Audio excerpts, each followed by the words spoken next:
El 9 de junio del año 68 se suicidaba clavándose una daga en la garganta con la ayuda del liberto Epafrodito, el emperador Nerón. Este fue el último acto que protagonizó el César, echando el telón a 14 años de gobierno despótico con una ampulosa frase: «Qué gran artista muere conmigo». El vacío de poder resultante llevará a un estallido de guerras civiles provocadas por generales que pretenderán hacerse con el ansiado imperio. En solo un año pasarán a la lista hasta 4 emperadores, siendo el veterano general Vespasiano quien quede como legítimo Augusto por voluntad del Senado. De su mandato, la característica que mejor le define y que ha llegado hasta nuestros días es la austeridad. Trató de poner en orden los fondos estatales mediante un férreo control de la administración, de los funcionarios del Tesoro y de la Fiscalidad. Para ello se rodeó de hombres como Muciano, cuya colaboración fue tremendamente eficaz a la hora de instaurar impuestos. El historiador Suetonio, en su obra Vida de los 12 Césares, nos ilustra de la proverbial imaginación de Vespasiano a la hora de crear nuevos impuestos que resolvieran los problemas de fondos públicos, con la siguiente anécdota. El emperador creó el pago del vertical urinae, es decir, un impuesto al uso de la orina, un producto codiciado por curtidores y lavanderos, por su contenido en amoníaco, que era usado como una especie de lejía. Su hijo Tito le recriminó que sacara partido de algo tan indigno. Entonces Vespasiano sacó de su bolsa un áureo, le acercó a la nariz de su hijo y le preguntó si le molestaba su olor. Tito negó con un gesto, a lo que su padre le contestó con una frase lapidaria: pecunia non olet, el dinero no huele. Contaba el ministro de Economía de Zapatero, Pedro Solbes, que en los peores momentos de recesión en la pasada crisis económica de 2008, el por entonces presidente del gobierno le exigía partidas de gasto para su ocurrencia.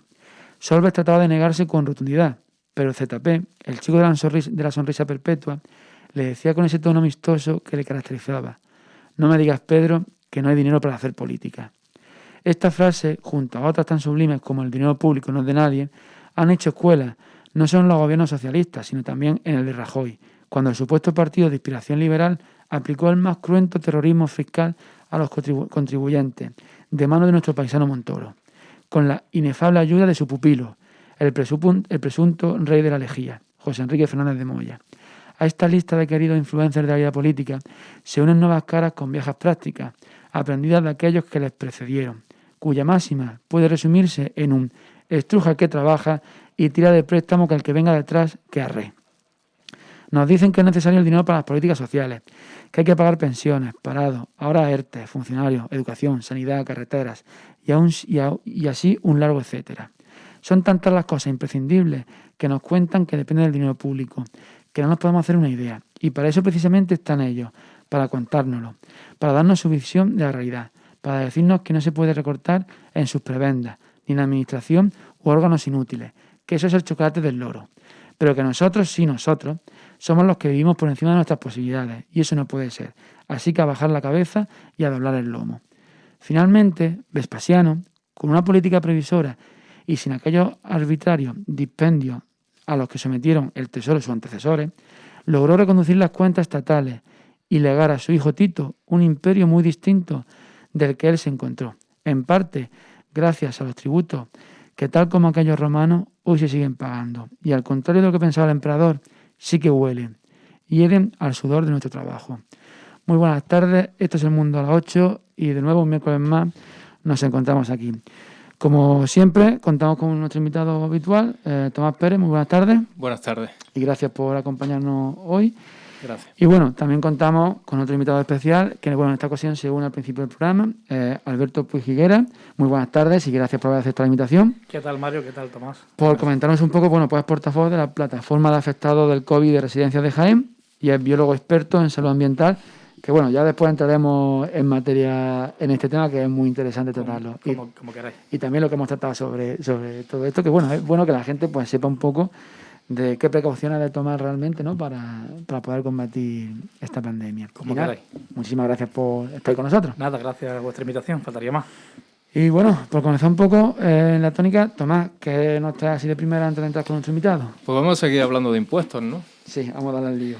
Mira, los presupuestos generales para el 2021 pues se incrementan con respecto al pasado pues en 150.000 millones, de los cuales representan 70.000 millones un déficit.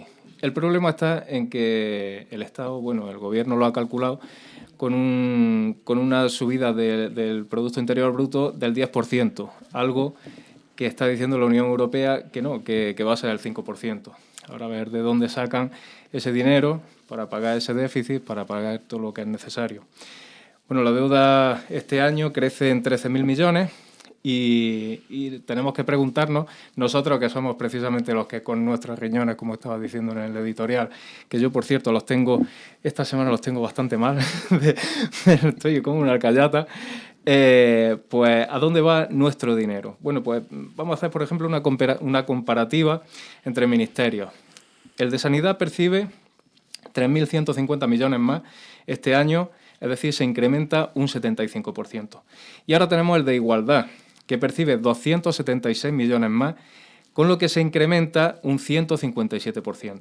Entonces podemos ver la importancia que tiene la sanidad en este gobierno y la que tiene pues la supuesta igualdad de la que tanto hablan y de la que nuestra señora ministra pues va haciendo gala.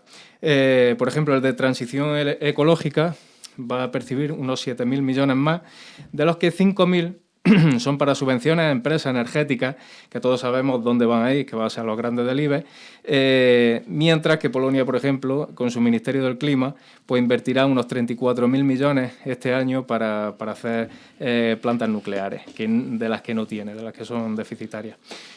Según el economista del Foro Séneca, José Ramón Riera, si se aplicaran criterios de racionalidad con el gasto en España, el Estado, se podría reducir hasta 100.000 millones de euros.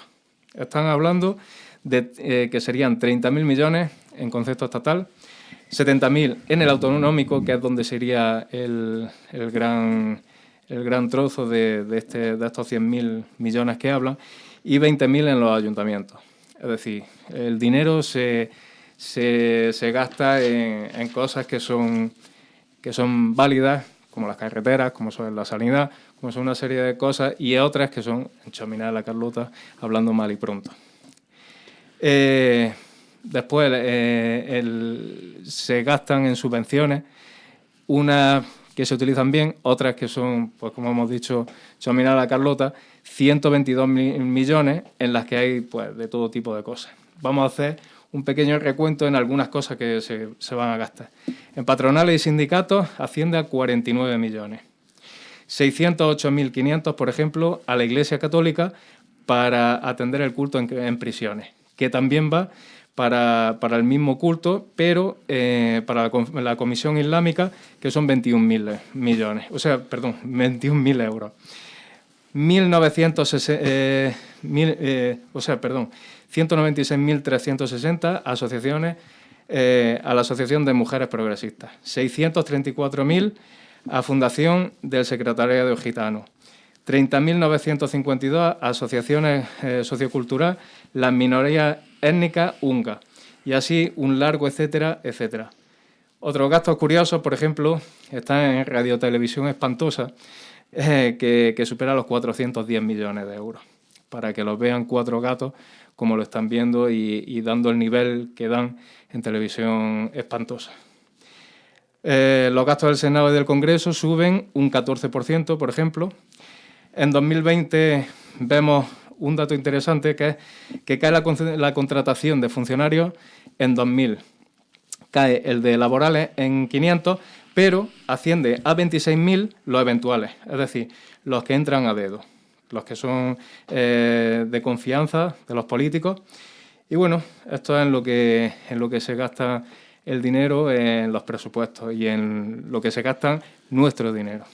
El problema es que en plena crisis... En pandemia, exactamente. Debería de invertirse todo o en sanidad y en salvar la vida y salvar la economía. Y luego cuando acabe esto ya pues puedes meter el dinero que te dé la gana. Y en investigación también. Sí, bueno, a largo recorrido, pero sí que veo que este país estamos atrás. No, lo siguiente. Bueno, que mi novia, por ejemplo, que es bióloga, ha sufrido mucho el tema de la investigación Y vaya. Podemos también hablar de eso. Sí. Yo, si me permití, yo trabajo en la administración local, y la administración local desde hace un tiempo para acá está sufriendo una fiscalización importante. Es decir, es cierto que si escudriñamos, como bien ha hecho Tomás, aquellos gastos que pueden parecer superfluos o gastos poco productivos, ¿no? Puede hacernos perder la otra parte. La otra parte es que se ha incrementado la fiscalización del gasto público, y eso también es importante que los ciudadanos lo conozcan. Es decir, no hay la misma alegría del gasto de hace 15 años que ahora, ¿no? Ahora mismo hacer un gasto público exige un expediente, exige de alguna manera adherirse de forma muy estricta a la ley de contratos públicos. Tiene un montón de burocracia interna que lo que pretende de alguna manera es todos los pasos que tienen un proceso de gasto que estén de alguna manera trazados, ¿no? Y hay una trazabilidad del gasto, ¿no? Eso puede compensar de alguna manera pues esos gastos que aparentemente son gastos, bueno, pues un poco con una vis política, ¿no?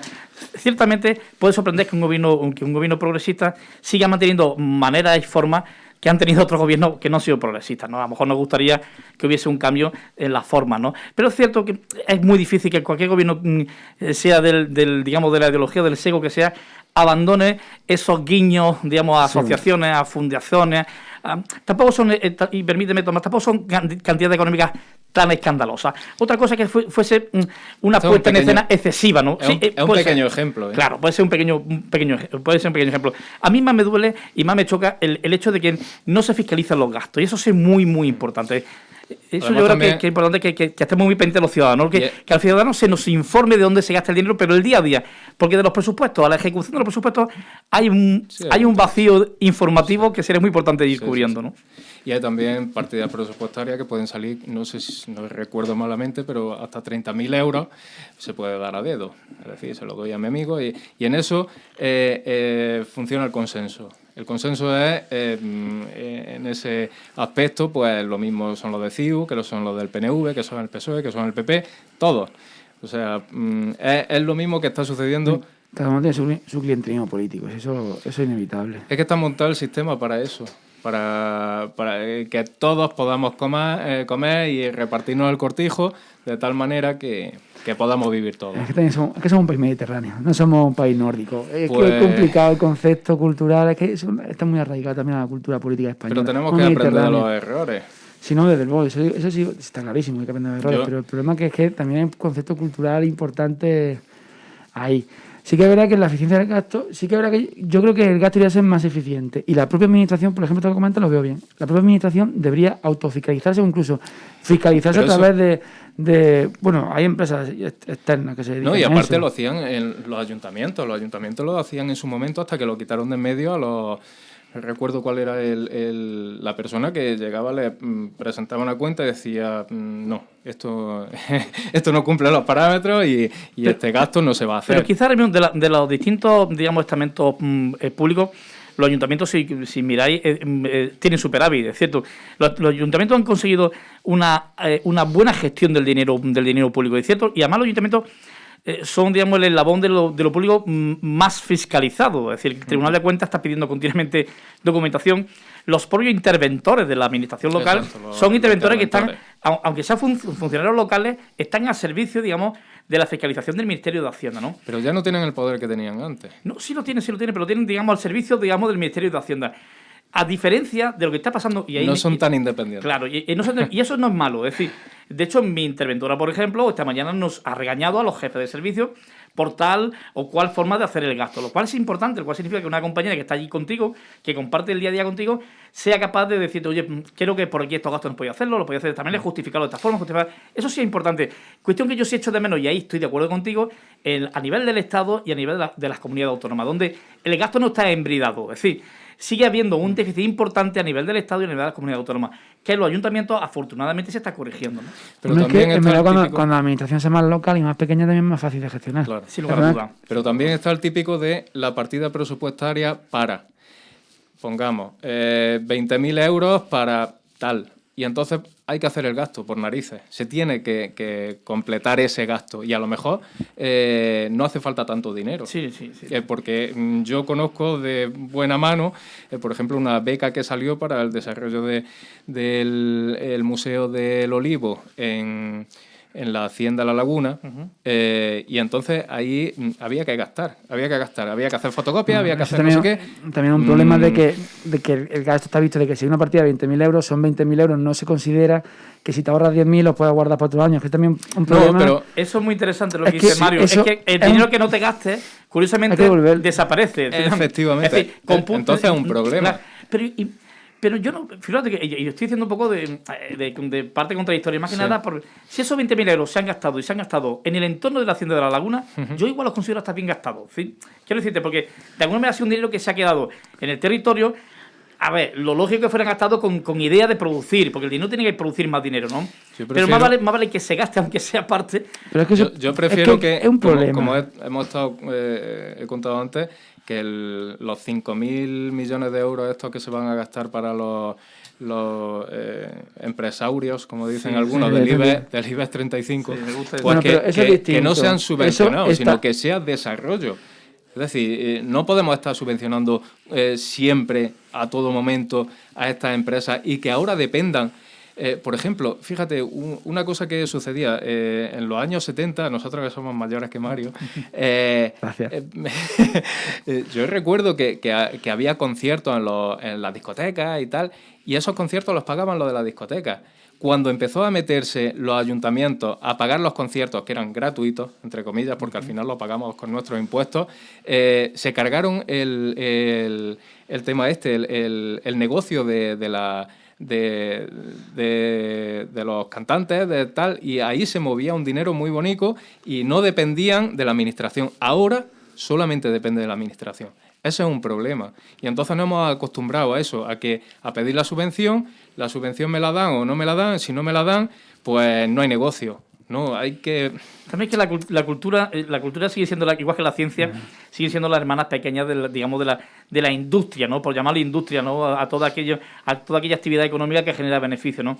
Y es cierto, y que estoy contigo en este caso, de que la actividad privada y la actividad pública debe ir de la mano para que tanto, incluso la ciencia, ¿no? Para que la ciencia, pero sobre todo la cultura y sobre todo en esta tierra, ¿no? Donde hay grandes expresiones culturales en la provincia de Jaén. Y yo soy de los que abandero y defiendo que quizá la cultura sea una de las salidas, ¿no? De la provincia de Jaén, ¿no?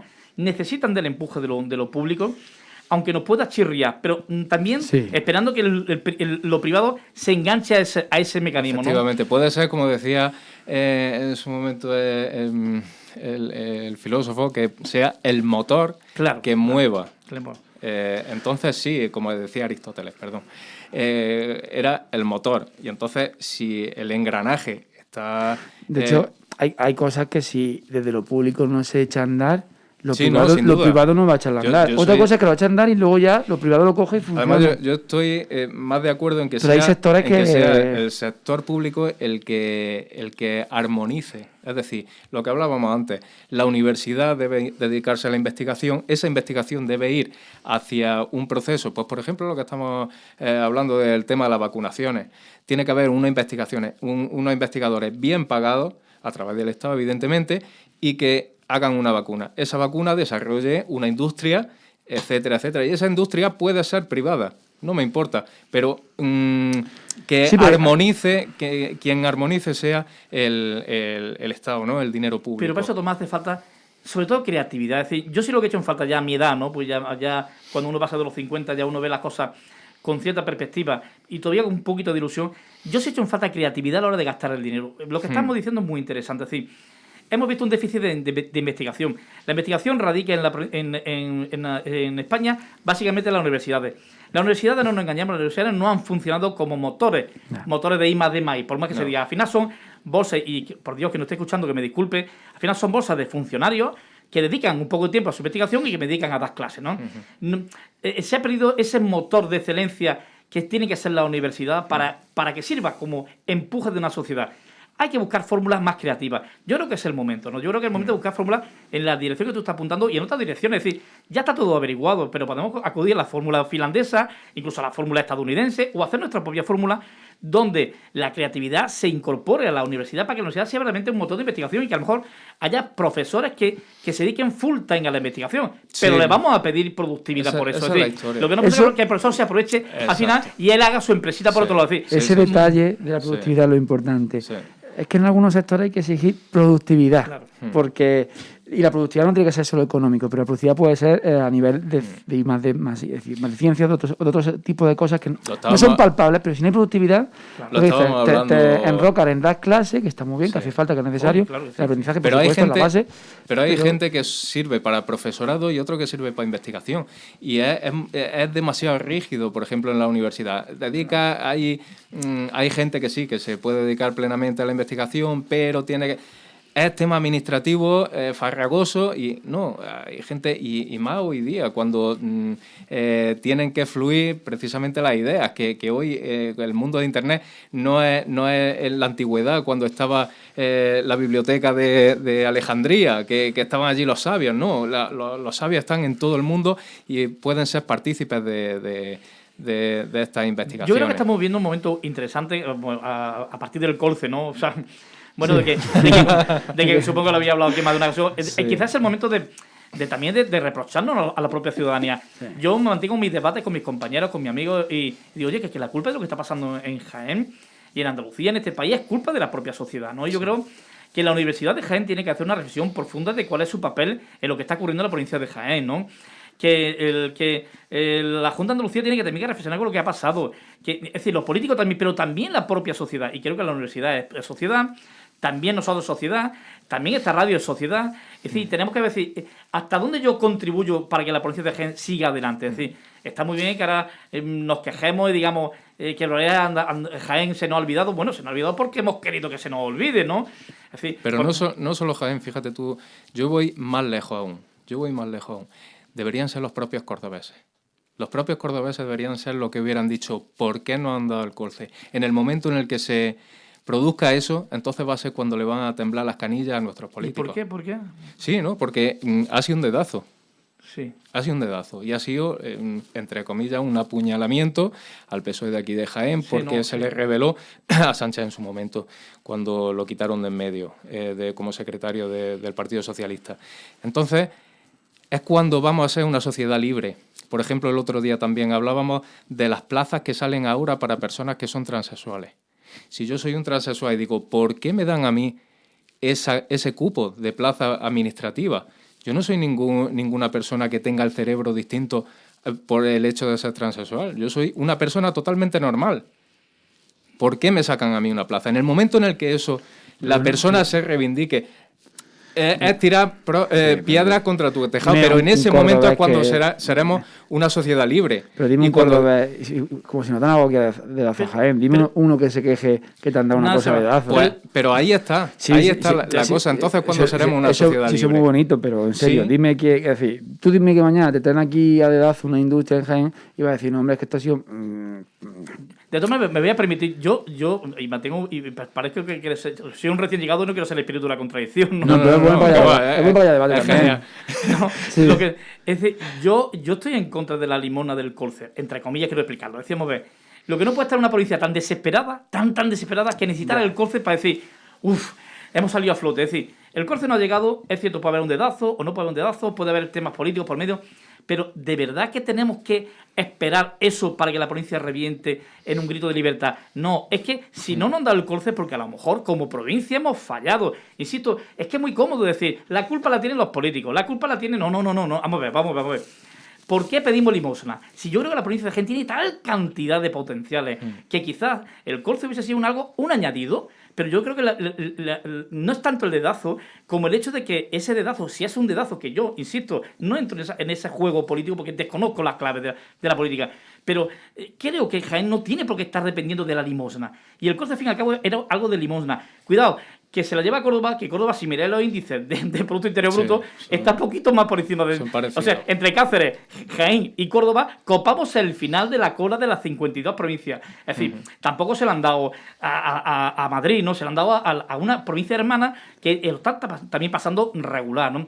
Quiero decir, y si nos fijamos tanto en la forma, el dedazo, y no nos fijamos en el fondo, en dónde nos hemos equivocado como provincia, igual empezamos a cambiar las cosas. Tiene que haber corresponsabilidad, eso es así. Sí. Sí, pasa que sí, un tema profundo que es verdad que quizás la protesta, bueno, quizás la queja o el señalar a Jaén en el mapa tiene que haber estado mucho antes, igual que Teruel lo hizo también en su día, que Teruel llevaba con Teruel el sitio desde principio del siglo. Que nosotros sí que es verdad que hemos ido perdiendo, pero a veces también pasa eso, creo que aquí somos como muy pacientes. También se nota que somos una sociedad muy vinculada a la agricultura, al campo, y eso hace también una forma de ser somos muy concreta. Somos indolentes. Mira, y es como la última gota que ha colmado el vaso, es como que hasta aquí hemos llegado. Pero sí que es verdad que entiendo que es que el problema es que como sociedad... Pero es que no hemos equivocado nosotros como sociedad. No, desde claro, luego es que lo más fácil es decir, o sea, como no me ha dado lo que yo me merezco, digo, perdón, ciudadano medio de Jaén, usted, porque se merece un colce. O sea, ¿usted qué ha hecho para que haya un colce? ¿O usted qué ha hecho para que Jaén reciba ayuda europea? ¿Usted cómo ha invertido? Pongo el ejemplo. Aquí hay una Radio Guadalquivir. Esto ha supuesto un esfuerzo. Ha supuesto un esfuerzo de alguien que no tenía por qué a lo mejor calentarse la cabeza, pero esto es un mérito de alguien que ha querido hacer algo distinto para su vida y para la provincia de Jaén. Esto es un ejemplo, lo digo en estos micros, para que cualquiera que nos escuche diga enhorabuena a Radio Guadalquivir, que ha decidido salir de su zona de confort y en un medio súper competitivo como son las ondas de radio, ha decidido poner en marcha una radio más. Esto es Jaén. Ahora mismo lo que estáis haciendo vosotros es Jaén. Pues lo que hay que hacer es decir, oye, cada uno que saca de su zona de confort. Y muy bien ir a la caravana del domingo que viene. Pero después la caravana que vaya uno pensando, ¿dónde puedo invertir? ¿Dónde puedo gastar mi dinero? ¿Qué idea puedo llevar a cabo? ¿Dónde puedo colaborar? ¿Dónde puedo hacer que mi ansia de cultura, mi ansia de solidaridad? Eso es lo que tenemos que hacer cada uno de los gerentes. En parte estoy de acuerdo, pero en parte no, porque... Venga. Es verdad que hace falta que haya iniciativa de la propia gente para sacar adelante los proyectos, pero si no te plantan una serie de infraestructuras que te hagan o te permitan desarrollar ese tipo de cosas, la infraestructura es una cosa que no se puede hacer. Pero hay que pedirla. No la puedo hacer yo. Hay que exigirla, no pedirla. Sí, exactamente. Es una cosa que no puede hacer la ciudadanía. Tengo respuesta también para eso. Eso sí que es verdad que no puede hacer la ciudadanía. Maricos Castellar. ¿Qué autovía llega hasta Maricos Castellar? Por favor. ¿Qué autovía llega hasta Maricos Castellar? Sí, no, desde luego, evidentemente. Claro. Igual que si nos ponemos a hablar ¿Qué autovía los llega? pasillos en ¿Qué Fuensanta? autovía llega hasta Artisca, hasta Quesada? Que vienen miles de personas Tiene a ver el museo. Razón en parte, Claro, sí, vamos a pero ver. no, porque te hace menos competitivo. Te hace menos competitivo, sí, muchísimo menos competitivo. Pero ¿qué decirte? En el aceite de oliva lo estamos viendo. Pero si y el hecho es que no somos capaces de competir, teniendo el 15% de producción mundial, no somos capaces de competir con Italia ya ni la nombro, pero con Portugal, con Grecia, con Marruecos, no somos capaces de competir. ¿Por Pero qué? si tenemos Porque, una autovía, de verdad, insisto, si tenemos dos autovías que cruzan... pero hay cosas que hacen falta que se haya una inversión pública que venda la marca. El aceite de oliva no tiene esa marca y Vale. por eso no es competitivo. Pero eso no es infraestructura. Eso es falta de creatividad y falta de ganas. No, Pero, o sea, tampoco. y parte de apoyo del Estado también en ese sentido. ¿Pero No. por qué hace falta el apoyo del Estado? Pues muy sencillo, para facilitar la vida a los ciudadanos que paso pagamos los impuestos. Pero es que El político y el Estado ha de estar única y exclusivamente para facilitar la vida a los ciudadanos. Un ejemplo muy claro de eso. Pero el Estado puede responder si la sociedad es pujante, si la sociedad es creativa, si la sociedad tiene empuje. No, pero también hace falta el apoyo del gobierno. Vamos al tema de Estados Unidos. Estados Unidos nos ha puesto una serie de aranceles para el aceite de oliva y para la aceituna. El gobierno español ha pasado olímpicamente del tema, mientras que Grecia e Italia hicieron un convenio bilateral con Estados Unidos. Ellos siguen metiendo, además, lo estuvimos hablando, ha habido muchos años en los que hemos hecho una reconversión, tanto en la producción del olivo como en la fabricación de aceite. Y nos ha costado mucho trabajo y ponernos más o menos a un nivel. Y al final, con esta historia, en la época de Trump, se ha ido al garete y ha vuelto otra vez a Italia a Pero ponerse... Trump no es tonto. Trump era un chulo y estará medio tazo. Sí, no, pero no es desde tonto. luego que no. ¿A dónde ha tirado Trump? Donde no hay lobbies. Es que Italia no es el Estado italiano, es el lobby italiano. Es decir, es que hay que utilizar el lenguaje de cada país. Estados Unidos se mueve por lobby. Si tú ves y Trump pregunta, ¿detrás de la aceituna de mesa hay un lobby? Y dices, no, el Estado español, paso. A tomar viento, aranceles. Detrás de la aceituna de Italia, que está el lobby no sé qué. Entonces Trump se está quieto porque detrás del lobby hay al final capital judío, hay capital, hay fondos de inversión. Es decir, esa es la lectura que hacen. Entonces, esa lectura es la que he hecho en falta en la política, porque tienes una política no estatal, tienes una política de sociedad. Insisto en lo que estoy diciendo, que creo que es una visión que, se está echanzando en este país, ¿no? Sí. Toda es culpa del Estado. Bueno, perdón, sí. perdón que corte, porque me encanta el debate, me está encantando, por cierto. pero es que estamos llegando a la mitad del programa para que no se nos vaya de Pero lo que teníamos previsto. Antes Pero me gustaría hablar de una noticia que también tiene referente. Hemos 2 sacado minutos, muchas cosas. 2 minutos. El tema de los recortes de la plantilla de Heineken. Heineken ahora mismo pues ha lanzado un programa de ahorro de 2.000 millones hasta 2023. Y dentro de lo que Heineken denomina reestructuración, pues implica deshacerse de 8.000 empleados. Aquí en Jaén, pues bueno, va a afectar a 106 trabajadores de Sevilla, Málaga y Jaén, mediante prejubilaciones. Y aquí en Jaén, pues serán de 30 personas, aunque va a haber 3 personas que eran fijos discontinuos que van a pasar a ser fijos. También hemos de plantearnos que si hay más carga de trabajo, porque si echan a 30 personas y hacen a 3 fijos, pues que también ha sucedido en casos de, por ejemplo, Valeo, que han estado haciendo... Las circunstancias actuales Sí, las son circunstancias... terribles. Es que de verdad, yo seguiría con el debate porque me encanta, pero es que si no se nos va... Pero lo que puntúa, si quieren le quitamos 3 minutos lo mío y lo dedicamos un poquito a eso, porque me parece muy interesante lo que está haciendo también Tomás, ¿no? Es decir, ¿qué está ocurriendo, no? Para que una empresa nuevamente vuelva a dar... Y cuando seguramente la empresa no pierda, ¿no? En sus cuentas anuales, ¿no? Al final quien pierde... Sí, claro. Primero ahí el trabajador está clarísimo. Y el territorio, ¿no? Sí. Claro. Porque claro, esto puede ser, espero que no, pero puede ser como el primer paso para el fin, ¿no? El principio del fin, que esperemos que no sea eso, ¿no? Igual que pasa en Cataluña. También es verdad que con el tema del consumo de bebida en este sentido es que, claro, cuando se paraliza el consumo a nivel mundial, eso al final termina afectando. Sí, entonces, evidente. que también es que hay unas circunstancias muy excepcionales. El Pero problema es cuando pasan las circunstancias excepcionales, ¿qué es lo que pasa? No, pero fíjate, hay territorios en España, como son las provincias catalanas, en las que se están deslocalizando, pues en 4 años se han deslocalizado 7.000 empresas. Pero eso es lo que vamos, en circunstancias normales en las que se están cargando los gobiernos, son precisamente los que se están cargando Pero eso. tampoco consigo que haya circunstancias normales en Cataluña, porque en Cataluña hay Es a lo que vamos. Es a lo que vamos. Que ellos han sido los que han creado el malestar. Las políticas de independentistas. Muchas Entonces no dan seguridad jurídica. Pero muchas a esa de empresa. localizaciones son simplemente que se han ido a Valencia. En plan, la empresa sigue allí, pero La mayoría de ellas por las circunstancias del independentismo. No, está claro que la mayoría por una ahora, por ejemplo,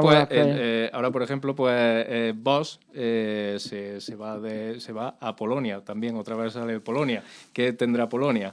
¿Cuándo se van allí? Pues... Mano de obra más barata y facilidad que te da el gobierno para implantarte. Sí, eso está claro. No, hay una seguridad jurídica también, que no como tienen allí. Valeo en Rumanía o en Túnez, o en fin, que es que...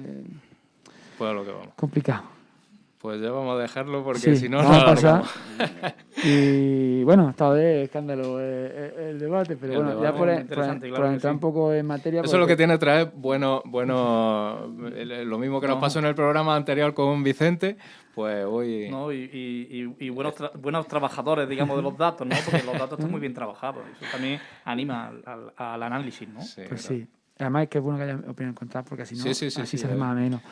Bueno, pues entrar en materia, de nuevo, gracias por haber estado con nosotros. Esta segunda parte no sería un poco que nos cuentes tú, ¿no? Realmente, ¿no? Como... Bueno, mirad, mi presencia aquí en la radio, cosa que agradezco, bueno, pues parte de una situación lamentable, ¿no? Yo pertenezco y soy coportavoz o impulsor junto a otros compañeros de la plataforma de afectados COVID, residencias de Jaén y de Andalucía, ¿no? Es decir, en la segunda oleada tuvimos la desgracia, algunos pues, de perder nuestros familiares que estaban en residencias, ¿no? La segunda oleada y la tercera oleada. Pero en este caso, la segunda oleada, la provincia de Jaén fue especialmente impactada, ¿no? por el COVID y, bueno, pues las residencias de Jaén sufrieron un embate bastante grave. Lo cual, bueno, podría ser la inercia de lo ocurrido en la primera oleada, pero no. La primera oleada, cierto que fue imprevisible, de alguna manera nos pilló a todos con el paso cambiado y a las residencias más que a ningún otro tipo de espacio, ¿no? Pero con la segunda oleada lo que ocurrió en Andalucía fue muy grave. Y lo que ocurrió en la provincia de Jaén ha sido gravísimo. De hecho, nosotros entendemos que es el mayor drama humano desde la guerra civil. Es decir, lo que ocurrió en Jaén, tanto en la residencia como fuera de la residencia, ha sido un drama humano importantísimo. Y pensamos que no se ha analizado suficientemente bien lo que ocurrió entre octubre y noviembre en la provincia de Jaén, ¿no? Es cierto que la tercera oleada, la provincia de Jaén, se ha metido un poquito al margen porque ya fue muy golpeada, pero la tercera oleada de la Andalucía también ha hecho mucho daño. Figuraos que datos más impactante y más doloroso. Del 12 de enero al 19 de febrero, un mes y una semana, murieron 400 personas en la residencia de Andalucía. O sea, con vacuna, con todo. Y estamos hablando de abuelos que no fueron de fiesta, ¿vale? Ni estuvieron en Navidad en casa, ni nada de eso. Es decir, con esto quiero romper también un poco una lanza a favor de aquellos que estamos diciendo que lo que continuamente se nos traslada de los medios de comunicación, de la autoridad sanitaria, hay que ponerlo en cuestionamiento. Yo defiendo que la gestión que se ha hecho del COVID desde el comienzo hasta ahora ha sido regular. Y la prueba está en las residencias. Un espacio súper fácil de gestionar, como son las residencias, ¿vale? Y dicho, estamos quitando la primera oleada, como diciendo, venga, no vamos a analizar la primera oleada. Pero la segunda oleada y la tercera oleada, en un espacio óptimo de laboratorio para poder trabajar, para que no ocurra lo que ha ocurrido, es responsabilidad de las residencias, pero también de la gestión pública y privada. En este caso, le vamos a dar la vuelta a la tortilla de lo que hemos hablado en la primera parte del debate. En este caso, sí hay competencias claras de la Administración. En este caso, la Administración no está ahí como apoyando y viendo, no. Es que la Administración supervisa, controla, concierta plazas de abuelos en la residencia, establece los ratios. Es decir, hay una intervención muy potente de la Administración pública de la gestión de la residencia. Claro, cualquiera que nos estén escuchando está diciendo, bueno, claro, aquellos que habéis metido a vuestro abuelo en la residencia. El paradigma de la residencia es muy importante. Es decir, hoy en día, de hace un año para acá, las residencias están teniendo mucho éxito porque la incorporación de la mujer al mundo laboral ha sido muy importante. El nuevo modelo familiar, donde mujeres monoparentales, mujeres con un hijo, mujeres separadas, y digo mujeres bien, porque la mujer ha sido y sigue siendo, desgraciadamente, la que soporta el vínculo del cuidado de los mayores. Pues no hay que dar más remedio que muchas veces acudir a la residencia como lugar de escape, como lugar de, digamos, de ofrecer a ese abuelo las mejores condiciones que permitan vivir los últimos años de su vida y al mismo tiempo los familiares puedan desarrollar su proyecto vital, ¿no? Es decir, en ese sentido, la residencia podría haber sido una opción magnífica de conciliar todos los derechos de la persona mayor y de la familia, ¿no? Lamentablemente, esta crisis ha venido a destapar algo que conocíamos. El sistema de la residencia estaba a punto de estallar. Y el COVID lo único que ha hecho ha sido dar el último pinchazo a ese globo que ha reventado. Y lamentablemente podía haber ocurrido en Huelva, o en Ciudad Real, o en Soria. ¿Qué ha ocurrido? El peor impacto del COVID en la residencia ha sido en la provincia de Jaén y de Granada. Y eso es lamentable. Y de alguna manera necesitamos como familiares, y creo que los que nos estén escuchando deben de plantearse qué es lo que ha ocurrido, ¿no? Porque al final, el que haya un 5% de abuelos que estén en la residencia, dentro de 15 años habrá un 25%, y muchos de los que estamos aquí hablando, lo están escuchando, vamos a ir al final a acabar en una residencia, ¿no? Es el momento de saber qué ha ocurrido, es el momento de cambiar las normas, de cambiar las reglas de juego, y es el momento también de apostar hacia un modelo, digamos, de derecho, de convivencia, de felicidad hacia los abuelos, que creo no hemos sido capaces como sociedad, y aquí acudo a la sociedad, no hemos sido capaces como sociedad de ofrecer a nuestros mayores, ¿no? ¿Puedo hacerte una pregunta? Claro. ¿Cuánto piensas que hay de interés político y cuánto de pozo científico al tomar decisiones contra la pandemia? Mira, como biólogo, ¿no? Como biólogo, yo voy a diferenciar dos cosas. ¿Sí? El mayor éxito científico ha sido la vacuna, pero contrastado con una pésima gestión de la gestión diaria del COVID. Es decir, los científicos no han sabido explicar bien cómo defendernos del COVID en el día a día. Y de hecho las pruebas están. Y por eso estoy diciendo, por eso la residencia debe ser un sitio fantástico para que los científicos hubiesen puesto una medalla, es decir, así se gestiona el COVID en un espacio cerrado con personas vulnerables, y no han sido capaces. Es decir, los científicos lo han hecho muy mal en la gestión de las medidas correctivas, medidas restrictivas. Sin embargo, lo han hecho bastante bien en la gestión de la vacuna. ¿Por qué? Porque al fin y al cabo son científicos distintos, ¿vale? Son ramas distintas de la ciencia. El científico que se ha atrevido delante de la televisión, no digo de Fernando Simón, que al final es un gestor, sino todos aquellos científicos que vemos todos los días en la televisión diciendo exactamente lo mismo una y otra vez, no son gestores. Al final son o profesores de la universidad o científicos que investigan una cosa distinta de lo que están hablando, ¿no?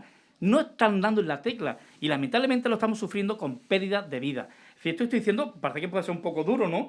Pero es cierto, yo defiendo de que quizás los científicos tenían que haber dicho desde el mes de abril, cuidado, la gente se está muriendo en espacios cerrados. en lugares sin ventilación, en lugares donde están personas vulnerables. Cuidado, el 65% de los contagios de la primera parte de la pandemia, de la primera embate de la pandemia, fueron en hospitales y en residencias. Que ese dato no haya servido para que los científicos, lo pongo entre comillas, profesores de la universidad, del CSIC, hayan dicho, cuidado que el problema no está al aire libre, cuidado que el problema no está en las terrazas de los bares, cuidado que el problema está en las casas, en las residencias, en los centros hospitalarios, en los despachos, en la oficina, en aquellos lugares donde no corre el aire, no hay ventilación. Es decir, ese paso de científico de sentido común no se ha dado. Yo culpo a los científicos de muchas de las muertes que ha habido en España, porque no han sido capaces de dar medidas adecuadas que hayan reducido la situación. Cuidado que estoy diciendo es bastante duro, pero lo creo y lamentablemente los datos me apoyan, ¿no? Pero piensas que en ellos, en su mano, en la mano de los científicos es donde está la medida o son los políticos. La segunda parte, había una retroalimentación, ¿vale? El político se ha apoyado en el científico y el científico, su vanidad ha venido arriba. Cuando tú, científico, le permites estar en la televisión y le permites estar al lado del político, el científico dice, joder, por Dios, estoy saliendo en la televisión, joder, me están nombrando, joder, estoy todo el día en la radio, joder, el político, soy miembro del comité de expertos. Eso, para la vanidad y para el ego, da mucho puntazo y sobre todo te dice, igual a lo mejor hago carrera dentro de la administración si yo le digo al político lo que quiere escuchar. ¿Me explico? Si el político quiere escuchar, ¿qué hago yo? No, pues ahora mascarilla corriendo. Pues mascarilla cuando la gente corriendo. ¿Y ahora qué? Ahora mascarilla duchándose. Pues mascarilla duchándose. Y ahora en un bar solamente 2 personas, pero a 5 metros. Es decir, si el político le dice, dime eso, y puede ser que el científico se vea premiado porque le están dando al político esa medida absurda, e insisto, absurda, que ha hecho una cosa muy importante, que ha hecho que como ciudadanos percibamos el riesgo donde no está el riesgo. Por eso sigue muriendo gente. Es decir, porque el riesgo, no nos han dicho dónde está el riesgo está en las casas, en los dormitorios, en los espacios cerrados, sin ventilación. Es un virus respiratorio, como de toda la vida de Dios. La palabra, esto que muchos de los abuelos, no te pegue a mí. El hecho de que me va a pegar el resfriado, el no te pega a mí, de toda la vida ha funcionado. Mira, hay datos que dicen que las enfermedades respiratorias hace 20 años tenían menos prevalencia que ahora. ¿Por qué? Porque las condiciones de confortabilidad que teníamos hace 20 años son distintas de las de ahora. Ahora queremos 21 grados de temperatura todos los días del año. Todos los días del año hay un aire acondicionado puesto, ya sea porque hace mucho frío, subir la temperatura, o porque hace mucho calor, bajar la temperatura. Ese elemento de climatización genera la circulación de los virus. Es decir, eso es fundamental. Hace 20 años no había esos elementos de climatización. ¿Qué pasa?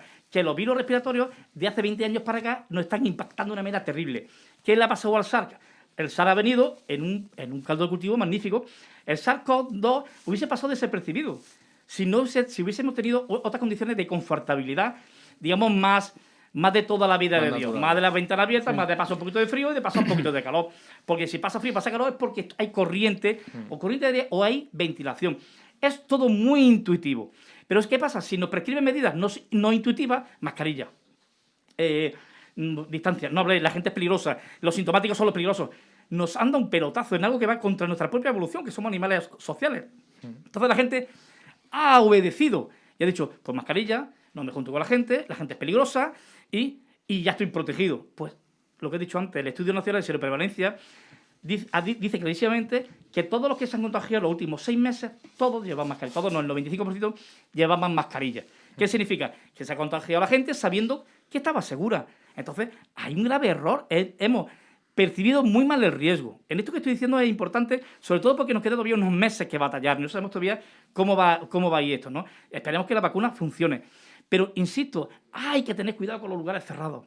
Hay que tener cuidado con lugares cargados. Hay que tener cuidado con la falta de ventilación. No hay que abusar de la climatización.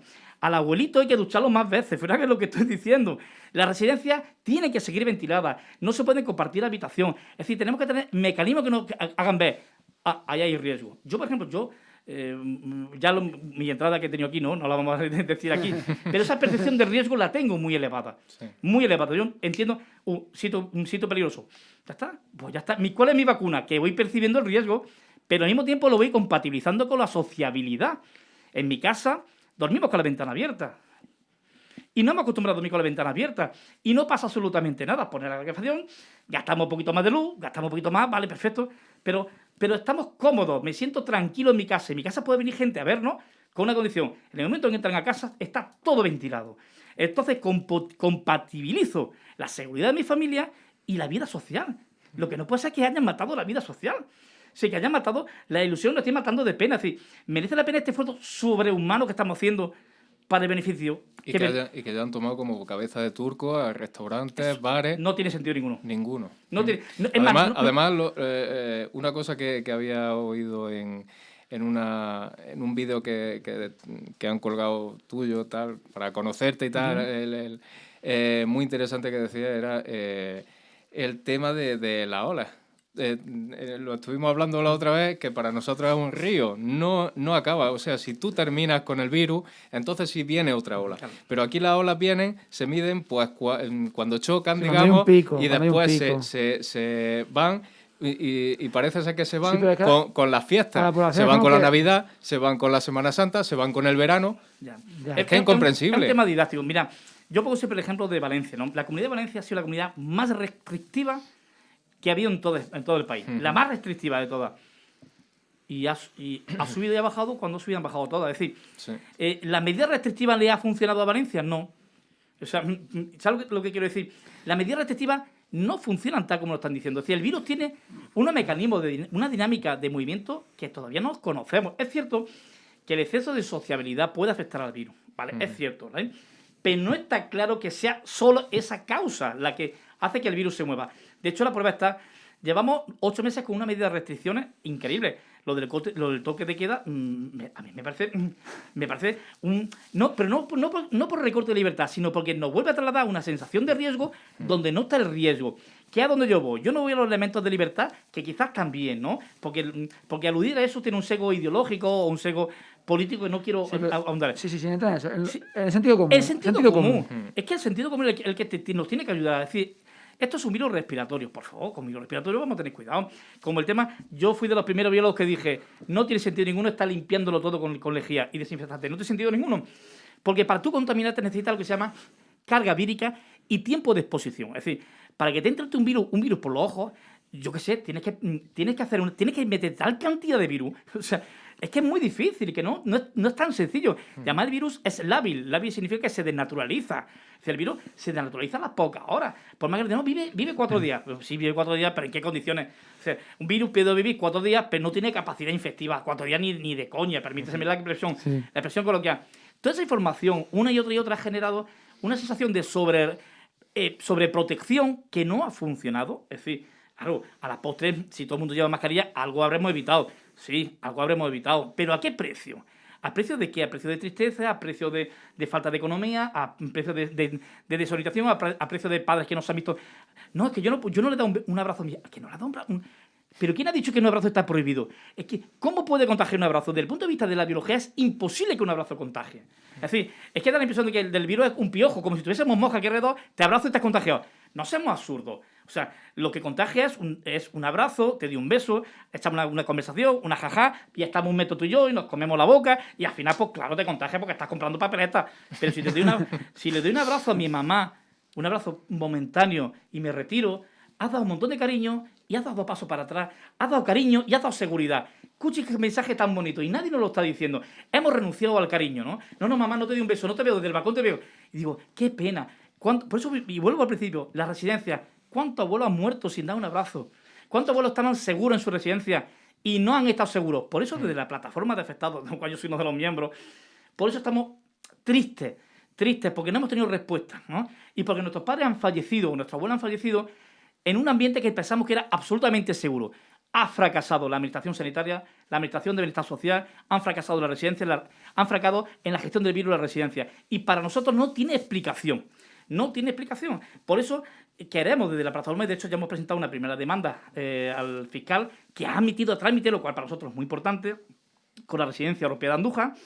Esta semana vamos a presentar la segunda demanda a la residencia Caridad y Consolación, palabras mayores, porque la residencia Caridad y Consolación es una gran institución aquí en la ciudad de Jaén, y vamos a presentar una demanda a Caridad y Consolación y esperamos que se vayan, que nos esté escuchando, tenga familiares que haya fallecido o tenga problemas en la residencia, que acuda a nosotros.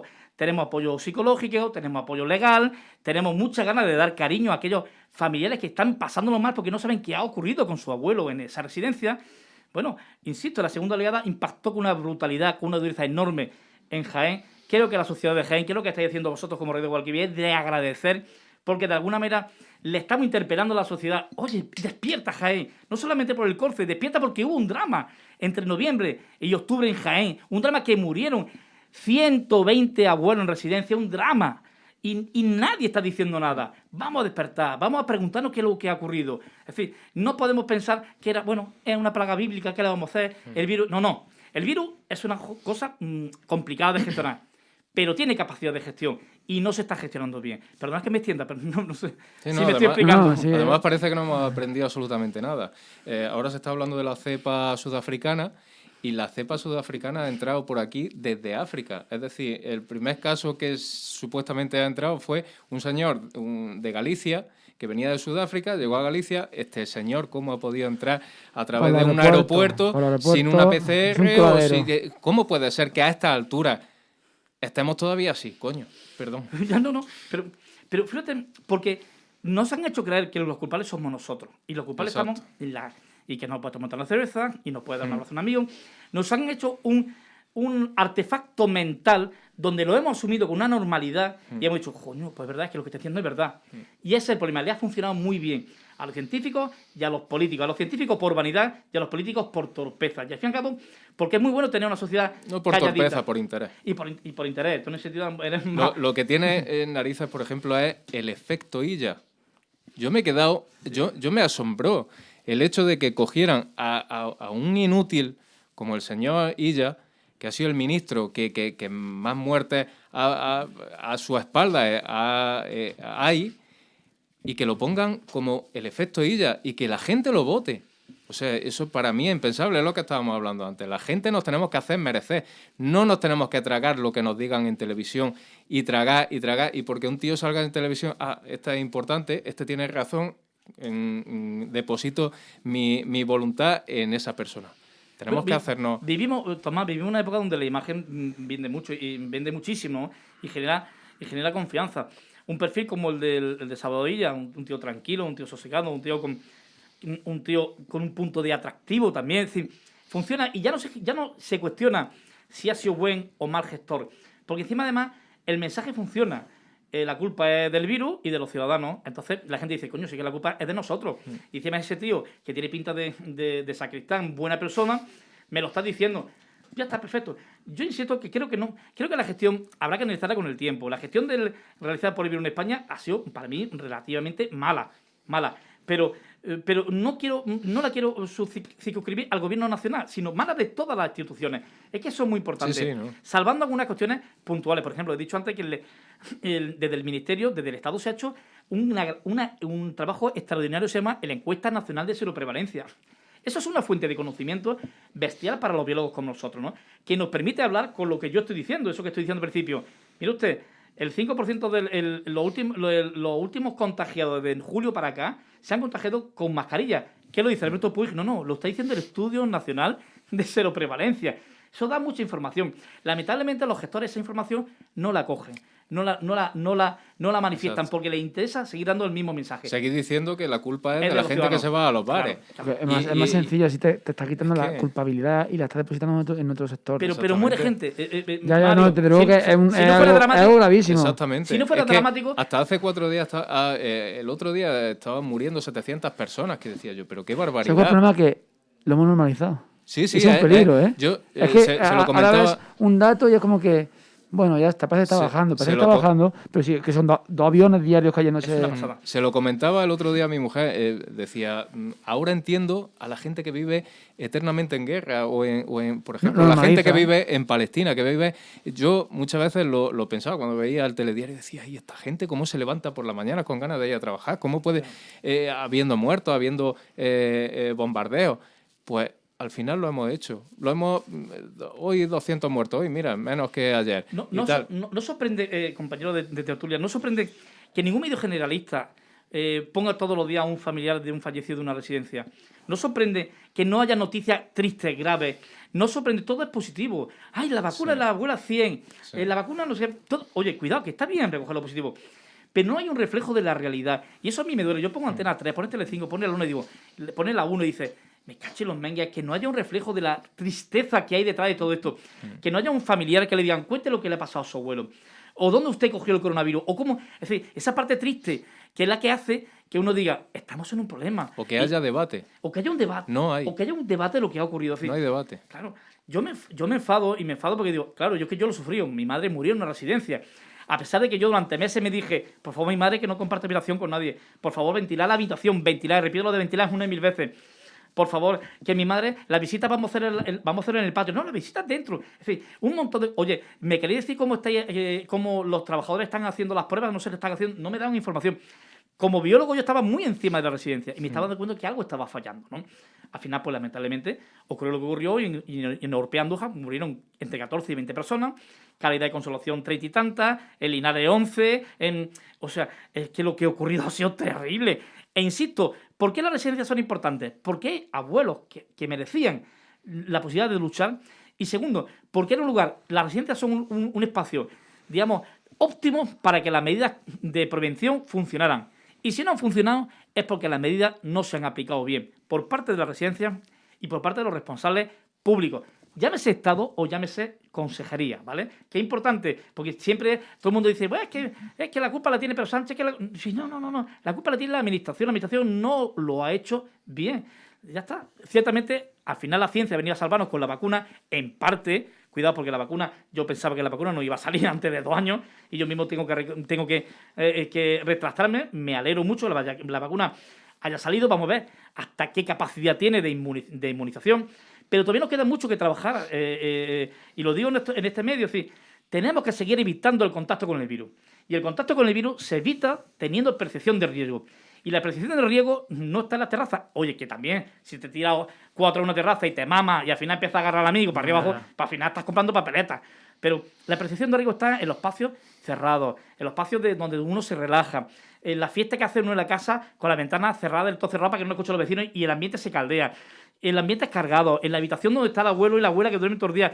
Ese espacio, es decir, eso, y airear y ventilar, que cada uno perciba el riesgo en esos sitios. Esa es la mejor de las vacunas hasta que llegue y no llegue la eficacia de la vacuna al 70%. No sé si me estoy explicando, ojalá que no esté escuchando.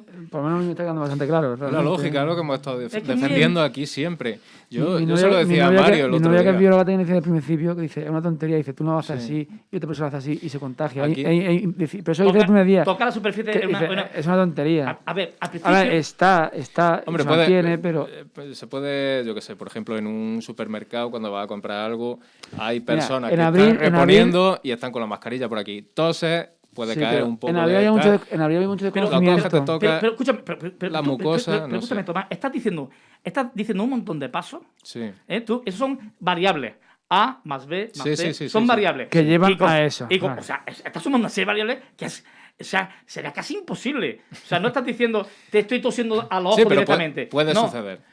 Exactamente, sí, pero escúchame, pero para esa millonésima parte que hacemos, establecemos, quiero decirte, la gestión tiene que ser modulada. Voy a disparar lo suficiente para matar ese bicho. Lo que no puedo es coger un cañón de 28.000 pulgadas para matar un mosquito. Y lo que no han hecho desde el principio, que ha sido proteger precisamente a las personas que podían pasar mal la enfermedad, como en los geriátricos.